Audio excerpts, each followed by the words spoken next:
Oke, kembali lagi ke channel Fis and Garage, dan di video kali ini gue akan share alasan kenapa gue memilih WR155R bukan KLX 150 atau CRF 150.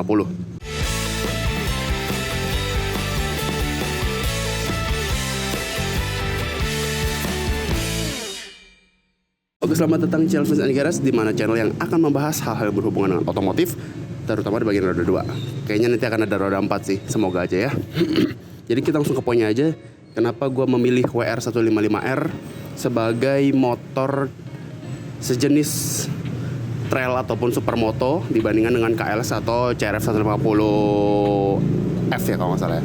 L ya, CRF 150L. Jadi memang ada pertimbangannya beberapa. Cuman kalau bisa dibilang secara singkatnya WR155R gampangnya karena mesinnya udah pakai mesin Fiction. Fiction yang dimaksud seperti apa? Ya Fiction yang terbaru ya, Fiction R dan R15. Jadi giginya ada 6, pakai air radiator dan fuel injection. Tapi nggak segampang itu juga gue memilih ini dibandingkan dengan CRF atau KLX, karena memang ada beberapa pertimbangan ya. Yang pertama karena memang gue pengen bangun motor itu bukan buat motor trail atau motor cross, buat naik-naik gunung, buat trabas seperti itu. Karena memang keseharian gue adalah kebanyakan untuk di kota-kota aja. Ya, gue juga keseringannya ini karena memang beli motor tuh cuma bisa beli satu, nggak bisa beli banyak. Jadi ini motor akan gue jadikan juga sebagai motor harian. Jadi motornya ini harus bisa mengcover semuanya. Dan motor yang gue pilih ya harus motor yang lebih banyak di jalanan dibandingkan dengan motor trabas. Nah itu spek mesinnya juga udah mesin Fiction. Jadi kalau mesinnya ada kenapa-napa, harusnya bengkel manapun udah sangat mudah buat ngerjainnya. Tapi nggak sepenuhnya gue juga milih WR dengan semudah itu ya, karena ada beberapa pertimbangan kayak si KLX sama CRF kan udah pakai shock ini ya, upside down yang tampilnya lebih bagus, juga performance-nya orang-orang bilang juga lebih bagus. Gue belum pernah sih coba pakai shock breaker upside down untuk kelebihannya apa. Dan yang agak sayang adalah WR ini masih pakai teleskopik. Walaupun teleskopiknya ini yang paling besar dibandingkan dengan KLX ataupun CRF. Terus kalau KLX itu 5 speed dan masih karburator.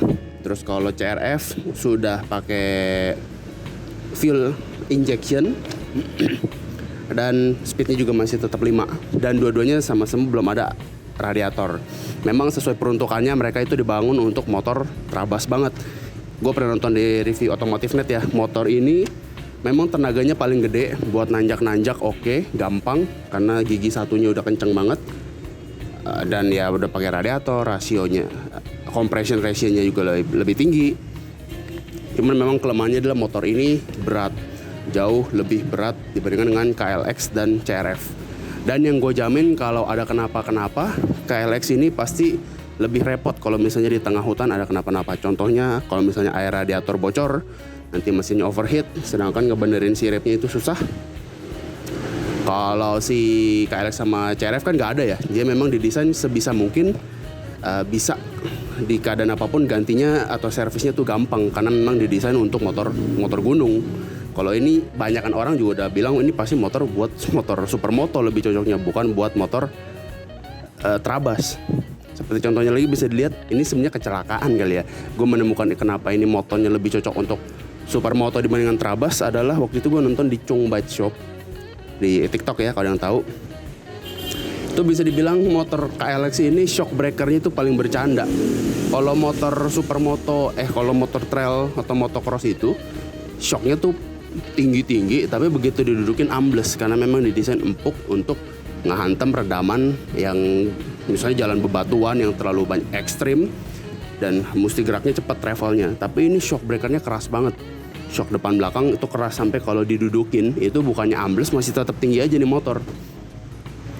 Sama kayak gue kaget juga waktu pertama beli motor ini, pas bawa ke jalanan gue kira wah ini shock bakalan empuk banget nih. Polisi tidur gue hantem aja, ternyata tetap aja sih geter keras juga shocknya. Gue pikir emang shock trail tuh sekeras ini ya.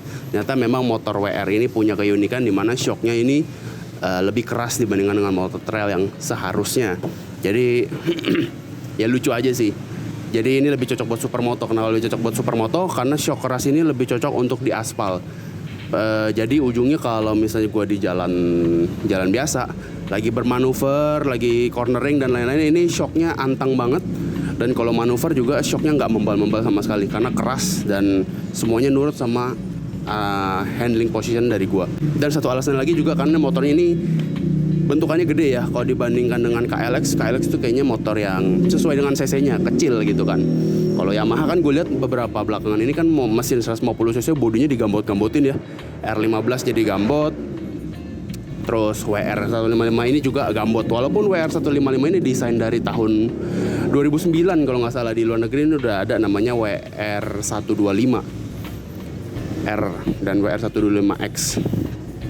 Sama CRF sih sama gedenya ya. Dan ya karena badan gue gede, jadi gue butuh motor yang looks-nya gede. Oke, mungkin video singkatnya dari gue tentang WR, kenapa gue pilih WR dibandingkan KLX dan CRF, karena itu aja. Kesimpulannya karena gue memang bangun untuk motor harian, dan harian gue adalah kebanyakan jalan raya. Dan motor ini lebih cocok untuk dijadikan supermoto, yang mana lebih cocok untuk jalan raya, bannya ban aspal. Jadi kenapa gue nggak pilih KLX atau CRF?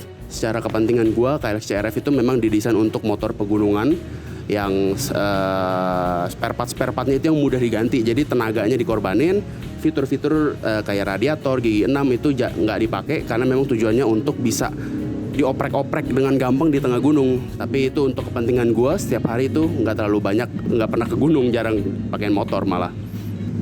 Oke, gue rasa video kali ini cukup. Like kalau nggak suka, dislike kalau nggak suka, share ke teman-teman lu atau mungkin lu lagi pertimbangan untuk membeli WR155R. Semoga video ini membantu. Gue Vincent, host dari channel Vince and Garage. Sampai ketemu di video selanjutnya.